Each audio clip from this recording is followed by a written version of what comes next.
हम गोरखपुर न्यूज से आपकी लेने आए हैं। गोरखपुर न्यूज से क्या लेने आए हैं? अरे इंटरव्यू लेने आए हैं।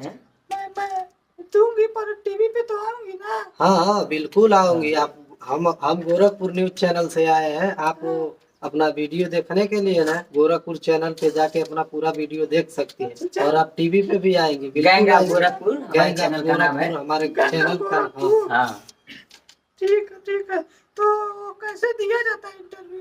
अरे वो आपकी मर्जी, आप जैसे देना चाहें, जैसे बैठ कर दे दे, सूट कर दे दे, खड़े होकर दे दे, मतलब बस कुछ सवाल पूछे जाएंगे। आप कैसे लेना चाहेंगे? आपको जैसे कंफर्टेबल हो। चलिए बैठ कर दे देते हैं, आराम से बैठते हैं और आप इंटरव्यू दीजिए। हाँ ठीक है। दरअसल हम आपसे कुछ सवाल पूछेंगे, आपको उसका जवाब देना होगा। ठीक है, पूछिए। दरअसल हमारा पहला सवाल ये है कि आपके कितने बच्चे हैं? अभी तक मेरे कोई बच्चे नहीं हुए हैं। क्या 4 लोगों के ट्राई करने के बाद भी? क्या बोले आप? कुछ नहीं कुछ नहीं कुछ नहीं, आपका तो 2 लोगों के साथ चक्कर चल रहा था, सुने हैं। था तो सुने हैं उन लोगों का जीवन बर्बाद हो गया, रूमर फैला हुआ है गाँव में। मैं क्यों ना करूं उनका जीवन बर्बाद? ऐसा क्यों? ऐसा क्यों? क्योंकि वो कमीना मिथिलेश मेरे पीछे पड़ा रहता था। और हम जब भी मैं बाजार जाती थी तो उसके दोस्त लोग कहते थे वो देखो मिथिलेश का माल जा रही है। हाँ। और मुझे भाभी भाभी कह के बुलाते थे, सब चिढ़ाते थे सब। तो मैं इन सब से तंग आके ना अपनी सहेली से पूछी कि इन सब से पीछा कैसे छुड़ा। तो मेरी सहेली बोली कि इनसे पीछा छुड़ाने का कोई फायदा नहीं है, ये लोग बहुत ढीठ होते हैं, पीछा नहीं छोड़ते हैं। एक काम करो, तुम उनसे बात करो और बात करके उनको बर्बाद कर दो। तो मैंने यही सोच लिया, इसलिए मैं उससे बात करने लगी, उसके पढ़ाई में बाधा डालने लगी और उसे पढ़ने लिखने नहीं दिया, अपने जाल में फंसा लिया। वो कमीना मुझे इतना परेशान करता था, मैं उसे भी बर्बाद कर दूंगी, तो इसलिए मैंने उसे बर्बाद कर दिया। और सचिन को धोखा क्यों दिया? सचिन को वो कमीना, वो तो उससे मिथिलेश से भी बड़ा कमीना है। वो गया था पढ़ने बाहर, उसके बाप का किसी तरह कमा पैसा उसे हॉस्टल में भेजे थे पढ़ने के लिए। तो वो कमीना वहाँ से मेरे पास रात को फोन करता था, कहता था आप मुझसे बात कर लीजिए।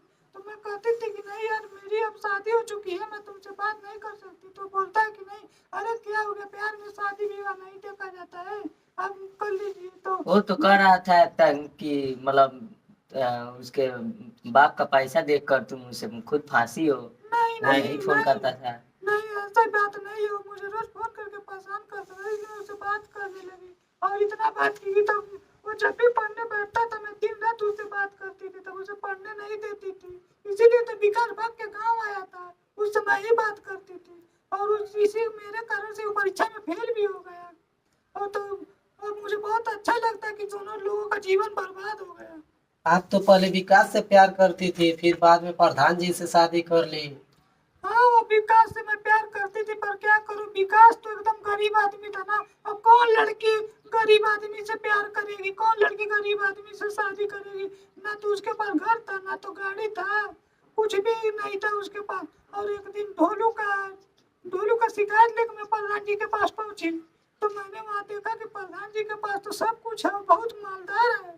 तो मैंने इसलिए वहाँ पे विकास को छोड़ दिया और प्रधान जी को पटाया। अच्छा, तो प्रधान जी से आपने शादी इसलिए किया क्योंकि वो बहुत मालदार थे और बहुत उनके पास प्रॉपर्टी पैसा था? नहीं ऐसी बात नहीं है, मुझे प्रधान जी अच्छे लगे। मान लीजिए कोई भी लड़की चाहेगी ना, उसका घर अच्छी जगह बसे। तो मैंने देखा प्रधान जी बहुत मालदार है, तो मैंने उसे किसी तरह से अपने बस में किया, अपने प्यार के जाल में फंसाया। तो पहले से ही प्रधान जी को फंसा लिए होती, क्यों उतने लोगों का जीवन बर्बाद विकास कर तो दी? आपसे बहुत प्यार करता था, आप उसकी हंसती खेलती जिंदगी बर्बाद कर दी। वो बेचारा पागल हो गया, अभी इधर उधर दारू पीता है, इधर जाके कहीं भी दारू पी के लेट जाता है, रोड पे गिर जाता है। उसके पास रहती तो मेरा जीवन बर्बाद हो जाता ना।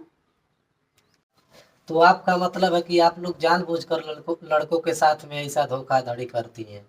हाँ, अबे जब वो बाद में वो लोग रोते हैं ना धोखा देने के बाद, तो हम लोगों को बहुत अच्छा लगता है, बहुत मजा आता है। तो आप लड़कियां सिर्फ पैसों के पीछे भागती हैं, प्यार के लिए नहीं? नहीं, देखिए पैसा है तो प्यार है। पैसा नहीं है तो प्यार नहीं है। और जो लड़के लोग बोलते हैं ना कि लड़कियां सिर्फ पैसों के पीछे भागती हैं। तो मैं सिर्फ उनसे इतना ही कहना चाहूंगी, अगर लड़कियां पैसों के पीछे भागती हैं तो कमाओ ना भोसड़ी के, कमाओ, तुम कमाओ, लड़कियां तुम्हारे पीछे भागेंगी। इसीलिए बोलते हैं हम लोग कि लड़कों कमाया करो, लड़कियों के पीछे नहीं भागना चाहिए। नहीं तो कमाओगे तो लड़कियां स्वयं तुम्हारे पीछे भागेंगी। हाँ।